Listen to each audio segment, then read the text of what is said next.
Камера алдында сөзіңізді ұмытып қала беретін болсаңыз, немесе камерадан қатты қорқатын болсаңыз, осы әдісті міндетті түрде қолданып көріңіз. Ол үшін достар, мына жерге плюсикті басамыз. Кейіннен қанша уақытқа сөйлей алатыныңыз соны белгілейміз. Мысалы 15 секунд, 60 секунд, 3 минут. Осы жерде міне фильтрлерді басамыз. Поискқа басасыз. Осы жерден тереміз мысалға.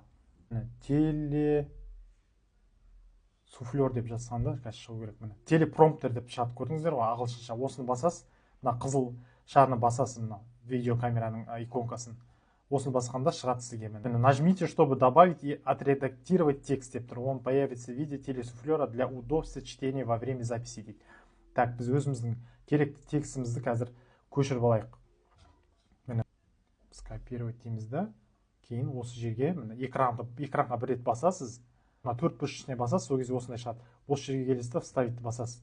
Сосын птичканы басасыз. Міне осы жерде мынау жылдамдығы 0.5, мынау 2х. Егер де жай шыққан қаласаңыз 1х-та тұра берсін. Міне 2х-ға қоямыз. Сосын мынау шрифтісі міне. Мынау үлкейтеді, мына А үлкейтеді, мынау кішірейтеді міне. Дәл осылай аласыз да қолыңызға. Міне. Миллион қаралым жинайтын видеоны 1 минутта жасауға болатын білесіз бе? Ол үшін монтаждаудың қажеті жоқ. Дәл қазір көрсетемін деп жаза беретін боласыз. Егер де менің парақшам ұнап, осы видео сізге пайдалы болатын болса, онда парақшама тіркеліп кетіңіз.